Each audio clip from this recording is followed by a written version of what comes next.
everyone, വൈപ്രിക്കൽ vlogs എന്ന് പറഞ്ഞാൽ ഈ ഒരു ചാനലിലേക്ക് എല്ലാവർക്കും സ്വാഗതം. സോ ഇന്ന് നമ്മളുള്ളത് ആറാട്ടുപുഴയാണ്. സോ ഇന്ന് ഒരു കാര്യം പറയാന്ന് വെച്ചാൽ നമ്മൾ തന്നെ ഞാൻ എൻ്റെ യൂട്യൂബ് ചാനലിൽ വീഡിയോസൊക്കെ അപ്ലോഡ് ചെയ്തിട്ട് ഒരുപാട് കാലമായിട്ടുണ്ട് വീഡിയോസൊക്കെ അപ്ലോഡ് ചെയ്തിട്ട്. അപ്പോൾ അതിനുള്ള കാര്യം എന്ന് പറഞ്ഞാൽ ഒന്നാമത് തന്നെ ടൈമിൻ്റെ ഇഷ്യൂ ആണ്. പിന്നെ വർക്കിന് കയറി വർക്ക് കാര്യങ്ങളൊക്കെ കഴിഞ്ഞ് വരുമ്പോൾ നൈറ്റ് ആവും. പിന്നെ സൺഡേസ് പിന്നെ വേറെ കുറേ പരിപാടികൾ വരുമ്പോൾ നമുക്ക് അതിനുള്ളൊരു ഗ്യാപ്പ് കിട്ടുന്നില്ല. പക്ഷേ ഞാൻ നോക്കട്ടെ, ഇങ്ങോട്ട് ഞാൻ മാക്സിമം എല്ലാ ഒരു കിട്ടുന്ന ഗ്യാപ്പിൽ ഞാൻ വീഡിയോസ് അപ്ലോഡ് ചെയ്യാൻ മാക്സിമം ശ്രമിക്കാം.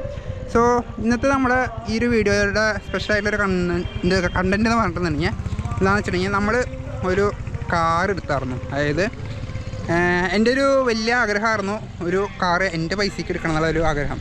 സോ അത് ഇപ്പോഴാണ് നടന്നത്. ഞാനൊരു കാർ എടുത്തു.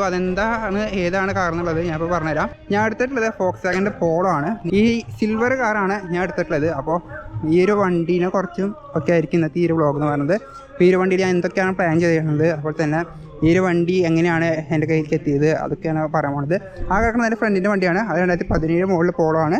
രണ്ടും 1.2 TSI പെട്രോൾ തന്നെയാണ് വണ്ടി വന്നിട്ടുള്ളത്. പിന്നെ നിങ്ങൾക്ക് ഇവിടെ പാട്ട് വെച്ചതിൻ്റെ കുറച്ചൊരു ബുദ്ധിമുട്ടുണ്ടാവും, ക്ഷമിക്കണം. നമുക്ക് വേറെ നല്ല സ്പോട്ടൊന്നും കിട്ടിയില്ല, അതുകൊണ്ടാണ്. സോ ഇതാണ് എൻ്റെ വണ്ടി വന്നിട്ടുള്ളത്. സിൽവർ 2015 മോഡൽ പോളോ ആണ്. സോ ഈ ഒരു വണ്ടി ഞാൻ യൂസ്ഡ് സെക്കൻഡ്സ് എടുക്കുകയാണ് ചെയ്തത്. സോ ഈ ഒരു വണ്ടി 2015 ആയതുകൊണ്ട് തന്നെ ആ ഒരു വണ്ടി വെച്ച് നോക്കുമ്പോൾ കുറച്ച് ഫീച്ചേഴ്സ് ഉണ്ട്. അതായത് അതിൽ നമുക്ക് മിററും ഇൻഡിക്കേറ്ററും കാര്യങ്ങളൊക്കെ വരുന്നുണ്ട്. ഇതുമ്പോൾ വരുന്നില്ല. റേഞ്ച് സെൻസിങ് വൈപ്പേഴ്സും കാര്യങ്ങളൊക്കെ അതിൽ വരുന്നുണ്ട്. ഇതിൽ വരുന്നില്ല. പിന്നെ ഉള്ളിൽ ഇരുന്ന് മിറർ ഫോൾഡ് ചെയ്യാൻ പറ്റും, അത് ഇതിൽ വന്നിട്ടില്ല. അങ്ങനെ കുറച്ച് കാര്യങ്ങളൊക്കെ വ്യത്യാസം വരുന്നുണ്ട്. ഈ ഒരു വണ്ടി ഞാൻ എടുത്തപ്പോൾ എനിക്ക് ഏകദേശം ഒരു 4ൻ്റെ അടുത്തൊക്കെ ആയി എനിക്ക് പ്രൈസും കാര്യങ്ങളൊക്കെ. അപ്പോൾ ഈ ഒരു വണ്ടിയിൽ ഞാൻ ഇനി കുറേ കാര്യങ്ങൾ പ്ലാൻ ചെയ്യുന്നുണ്ട്. നിങ്ങൾക്കറിയാലോ, നമ്മൾ ഓൾറെഡി നമ്മൾ R15 V3 മോഡിഫൈ ചെയ്തൊക്കെ സെറ്റ് ചെയ്ത് വെച്ചേക്കണ കാരണം R15 V3 ഉടനെ സെയിലാവുന്നതായിരിക്കും. പകരം ബൈക്ക് നല്ല രീതിക്ക് എനിക്ക് യൂസ് ചെയ്യാൻ വേറെ ബൈക്ക് വരും. എനിക്ക് NS 200 എൻ്റെ കയ്യിലേക്ക് വരും. സോ ഒരു NS 200, അതായത് എൻ്റെ അത്യാവശ്യ കാര്യങ്ങളൊക്കെ നടന്നു പോകാൻ ആ ഒരു ബൈക്കായിരിക്കും ഞാൻ യൂസ് ചെയ്യുക.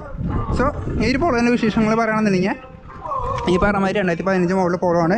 ഞാൻ റെഡാണ് നോക്കിയത്. എനിക്ക് റെഡ് അങ്ങനെ പെട്ടെന്നൊന്നും കിട്ടിയില്ല. ഞാൻ കുറേ തപ്പി, പക്ഷേ 2-3 വണ്ടിയിൽ കണ്ടുവെന്നുണ്ടെങ്കിലും അത് അത്രത്തോളം നീറ്റായിട്ടുള്ള വണ്ടി എനിക്ക് കിട്ടിയില്ല. പിന്നെ ഈ ഒരു വണ്ടി എന്ന് പറഞ്ഞാൽ ഒരു ലേഡി യൂസ് ചെയ്യേണ്ട വണ്ടിയായിരുന്നു. അതുകൊണ്ടാണ് ഞാൻ ഈ ഒരു വണ്ടി എടുത്തത്. 2015 മോഡലാണ്. പിന്നെ ഇപ്പോൾ ഫീച്ചേഴ്സ് കുറവാണെന്നുണ്ടെങ്കിൽ പോലും നിങ്ങൾക്കറിയാം, പോളോൻ്റെ ഒട്ടുമിക്ക സാധനങ്ങൾ നമുക്ക് ഡയറക്റ്റ് സ്വാപ്പ് ചെയ്യാൻ പറ്റും. ചെറിയ ചെറിയ വ്യത്യാസങ്ങൾ നമ്മൾ വയറിങ്ങിലൊക്കെ ചെയ്തിട്ടുണ്ടെന്നുണ്ടെങ്കിൽ നമുക്ക് ഒരു വിധം സാധനങ്ങൾ നമുക്ക് ഡയറക്റ്റ് സ്വാപ്പ് ചെയ്ത് വെക്കാനൊക്കെ പറ്റും. അപ്പോൾ അങ്ങനത്തെ കുറേ വീഡിയോസ് ഉണ്ട്. പിന്നെ നമ്മൾ ഈ വണ്ടിയിൽ കുറേ കാര്യങ്ങൾ റെട്രോഫിറ്റും കാര്യങ്ങളൊക്കെ ചെയ്യാൻ പോകുന്നുണ്ട്. അതുപോലെ തന്നെ കുറേ മോഡിഫിക്കേഷനും കാര്യങ്ങളൊക്കെ ചെയ്യാൻ പ്ലാനുണ്ട്. ഇതിലിപ്പോൾ ഞാൻ നോർമലായിട്ടുള്ള ബേസിക് ആയിട്ടുള്ള കാര്യങ്ങളാണ് പറയുന്നത്. ഡീപ്പായിട്ട് കുറച്ച് മോഡിഫിക്കേഷനും കാര്യങ്ങളൊക്കെ ചെയ്യാൻ പ്ലാനുണ്ട്. അപ്പോൾ അതിനെക്കുറിച്ച് ഞാൻ പറഞ്ഞുതരാം. ആദ്യം തന്നെ ഞാൻ റെട്രോഫിറ്റ് ചെയ്യാൻ പ്ലാൻ ചെയ്തിട്ടുള്ള റീസൺ എന്ന് വെച്ചിട്ടുണ്ടെങ്കിൽ ഒന്നാമത് ക്രൂസ് കൺട്രോളാണ്. ഇത് ക്രൂസ് കൺട്രോളിൽ ആ ഒരു മോഡലിൽ ക്രൂസ് കൺട്രോളും കാര്യങ്ങളൊക്കെ വരുന്നുണ്ട്. ഈ ഒരു മോഡലിൽ നമുക്ക് ക്രൂസ് കൺട്രോളും കാര്യങ്ങളൊന്നും വന്നിട്ടില്ല. അതുപോലെ തന്നെ അതിൽ നമുക്ക് റേഞ്ച് സെൻസിങ് വൈപ്പേഴ്സ് വന്നിട്ടുണ്ട്. അത് ഈ ഒരു വണ്ടിയിലില്ല. അത് ഞാൻ റെട്രോഫിറ്റ് ചെയ്യും. പിന്നെ എന്താ വെച്ചിട്ടുണ്ടെങ്കിൽ ആ വണ്ടിയിൽ നമുക്ക് ഓട്ടോമാറ്റിക് മിറർ ഫോൾഡിങ്, അതായത് ഉള്ളിൽ നമുക്ക് മിറർ ഫോൾഡ് ചെയ്യാൻ പറ്റും. ഇത് നമുക്ക് മാനുവലി പുറത്തുനിന്ന് തന്നെ ഫോൾഡ് ചെയ്യണം. അത് ഞാൻ റെട്രോഫിറ്റ് ചെയ്യും. അപ്പോൾ ഒരുവിധം എല്ലാ ഒട്ടുമിക്ക കാര്യം ഞാൻ റെട്രോഫിറ്റ് ആയിട്ട് ചെയ്യും. പിന്നെ ഇതിലിപ്പോൾ ഞാൻ ബേസിക്കായിട്ട് മാറ്റാനുള്ള പ്ലാൻ എന്ന് വെച്ചിട്ടുണ്ടെങ്കിൽ ഫ്രണ്ട് ബമ്പർ ഞാൻ മാറുന്നുണ്ട്. അതുപോലെ തന്നെ ഫ്രണ്ട് ഹെഡ്ലൈറ്റ് മാറാനുള്ള പ്ലാനുണ്ട്. പിന്നെ ഫ്രണ്ട് ബമ്പർ മാറുമ്പോൾ അതിൻ്റെ ഒപ്പം തന്നെ DRലും അടിയിലത്തെ ഫോഗ് ലാമ്പ് മാറി DRലാവും. അതുപോലെ തന്നെ ഞാൻ സൈഡിലത്തെ ഈ മിറർ മാറിയിട്ട് ഞാൻ ഓട്ടോ ഫോൾഡിങ് മിറർ ആക്കാനുള്ള പ്ലാനുണ്ട്. പിന്നെ ബാക്കിലെ ടെയിൽ ലാമ്പ്, ഈ ഒരു ടെയിൽ ലാമ്പ് ഞാൻ മാറും. അതായത് കസ്റ്റം ടെയിൽ ലാമ്പും കാര്യങ്ങളൊക്കെ ചെയ്യാനുള്ള പ്ലാനും കാര്യങ്ങളൊക്കെ വന്നിട്ടുണ്ട്. 1.2 നോർമൽ പെട്രോളാണ്. GT എന്നല്ല, ഞാൻ GT ബാഡ്ജിങ് മേടിച്ച് വിട്ടു എന്നുള്ള ഒരു ആഗ്രഹം എൻ്റെ പുറത്ത്. പിന്നെ ഈ ഒരു വണ്ടി സ്റ്റേജ് 2 ട്യൂണിങ് ചെയ്തിട്ട് നമ്മളൊരു എക്സോസ്റ്റും കാര്യങ്ങളൊക്കെ ചെയ്യാൻ പ്ലാനുണ്ട്. പിന്നെ അലോയ്സ് മാറിയിട്ട് ചിലപ്പോൾ നമ്മൾ 16 തന്നെ കണ്ടിന്യൂ ചെയ്യും. അതായത് സ്റ്റോക്ക് 16 വന്നിട്ട് ചിലപ്പോൾ നമ്മൾ 16 തന്നെ കണ്ടിന്യൂ ചെയ്യും. അല്ലാന്ന് തന്നെ ചിലപ്പോൾ 17 അപ്ഗ്രേഡ് ചെയ്യും. വണ്ടി ലോവർ ചെയ്യും, സൈഡിൽ സ്കേർട്ടിങ് വരും, ബാക്കിലത്തെ ബമ്പർ മാറും. അതുപോലെ തന്നെ നമ്മൾ ഈ വണ്ടിയിൽ ഇപ്പോൾ നിലവിൽ ഈ വണ്ടിയിൽ ആകെ ചെയ്തിട്ടുള്ള മോഡിഫിക്കേഷൻ എന്ന് പറയുന്നത് ഈ വണ്ടിയിൽ കൊണ്ട് വന്നിട്ടുള്ള ഈ ഒരു സബ് വൂഫർ മാത്രമാണ്. വേറെ ഒന്നും ഞാൻ മോഡിഫിക്കേഷൻ ആയിട്ട് ചെയ്തിട്ടൊന്നുമില്ല.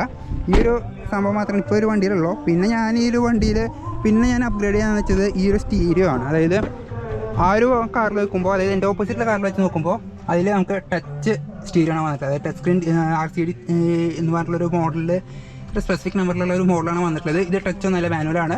പക്ഷേ എന്നാൽ പോലും ഞാൻ ഈ ഒരു സ്റ്റീരിയോ വെച്ചിട്ട് വേറെ വല്ല ഒരു സെറ്റപ്പ് ചെയ്തതെന്ന് ആലോചിക്കേണ്ട. അല്ലാന്ന് ചിലപ്പോൾ ഈ സ്റ്റീരിയോ ഫുള്ളായിട്ട് മാറേണ്ടി വരും. ഞാൻ കുറച്ച് ആലോചിച്ചിട്ട് ചെയ്യുള്ളൂ. പിന്നെ ഈ ഒരു വണ്ടിയിൽ നമുക്ക് ഗ്ലോ ബോക്സിൽ കൂളിംഗ് ഒന്നുമില്ല. പക്ഷേ ആ വണ്ടിയിൽ നമുക്ക് ഗ്ലോ ബോക്സ് കൂളിങ്ങും കാര്യങ്ങളൊക്കെ വന്നിട്ടുണ്ട്. ചിലപ്പോൾ അതും ഞാൻ ഇതിലേക്ക് റെട്രോഫിറ്റ് ചെയ്യും. അപ്പോൾ അങ്ങനത്തെ കുറച്ച് കാര്യങ്ങളൊക്കെയാണ് ഞാൻ ഈ ഒരു വണ്ടീനെ ഇപ്പോൾ നിലവിൽ ചെയ്യാൻ പ്ലാനായിട്ടുള്ളത്. പിന്നെ കുറച്ച് കാര്യങ്ങൾ ചെയ്യാൻ ഞാൻ കുറച്ച് സാധനങ്ങളൊക്കെ മേടിച്ചൊക്കെ വെച്ചിട്ടുണ്ട്. അതെന്തൊക്കെയാണെന്നുള്ളത് ഞാൻ അടുത്തൊരു വീഡിയോ നിങ്ങളായിട്ട് ഷെയർ ചെയ്യാം. സോ ഞാൻ ഈ ഒരു കാർ എടുത്തപ്പോൾ എൻ്റെ സബ്സ്ക്രൈബേഴ്സിനും കൂടി ഒന്ന് അറിയണം എന്ന് എനിക്ക് തോന്നി. കാരണം വെച്ചാൽ നിങ്ങൾ എല്ലാ വീഡിയോസും നിങ്ങൾ എന്നൊപ്പം ഇന്ന് സപ്പോർട്ട് ചെയ്യുന്ന ആൾക്കാരാണ്. അപ്പോൾ ഈ ഒരു വണ്ടിയാണ് നമ്മൾ എടുത്തിട്ടുള്ളത് 2015 മോഡൽ പോളോ സിൽവർ. ഇതുവരെ നിലവിൽ നമ്മൾ ഒരു മോഡിഫിക്കേഷൻ ചെയ്തിട്ടില്ല. കാരണം വെച്ചാൽ ഞാൻ ചെയ്യുമ്പോൾ എല്ലാം ഒരുമിച്ച് ചെയ്യാനുള്ള പ്ലാനിലാണ് നിൽക്കുന്നത്. അപ്പോൾ ഇപ്പോഴാണ് പെട്ടെന്നൊരു ക്വിക്ക് ചേഞ്ച് എല്ലാവർക്കും കണ്ട് മനസ്സിലാവും. ഓരോന്നോരോന്നായിട്ട് ചെയ്യുമ്പോൾ വലിയ പെട്ടെന്നൊരു മാറ്റം മനസ്സിലാവില്ല. സോ ഞാൻ ഒക്കെ ഒരുമിച്ച് ഒരു അടിക്ക് ചെയ്യാനുള്ള പ്ലാനിലാണ് നിൽക്കുന്നത്. സോ ഇതൊക്കെ പറഞ്ഞുകൊണ്ട് ഇന്നത്തെ എൻ്റെ ഒരു വീഡിയോ ഇത്ര തന്നെയായിരുന്നു. ഈ ഒരു കാർ നിങ്ങളെ പരിചയപ്പെടുത്തണം. പുതിയൊരു പോളോ എടുത്തപ്പോൾ കുറേ ദിവസം ഞാൻ എടുത്തിട്ട് ഏകദേശം ഒരു 2-3 ആഴ്ച അല്ല ഒരു മാസത്തോളമായിട്ടാണ്. അപ്പോൾ ഇപ്പോഴാണ് എനിക്ക് വീഡിയോ ചെയ്യാനുള്ള ടൈം കിട്ടിയത്. പിന്നെ കൂൾ ഫിലിമും കാര്യങ്ങളൊക്കെ നമുക്ക് ചെയ്യണം. അപ്പോൾ ഈ വണ്ടിനെ കുറച്ചുള്ള വീഡിയോസൊക്കെ ആയിരിക്കും ഇനി അപ്ഡേറ്റഡ് ആയിട്ട് നമ്മുടെ ചാനലിലൊക്കെ വരാൻ പോകുന്നത്. കാരണം വെച്ചാൽ ഇതിൽ വരുന്ന മോഡിഫിക്കേഷൻസും ഇതിൽ ചെയ്യാൻ പോകുന്ന ഓൾട്രേഷൻസും കാര്യങ്ങളൊക്കെ ആയിരിക്കും നമ്മുടെ ഈ ഇതിലുണ്ടാവുക.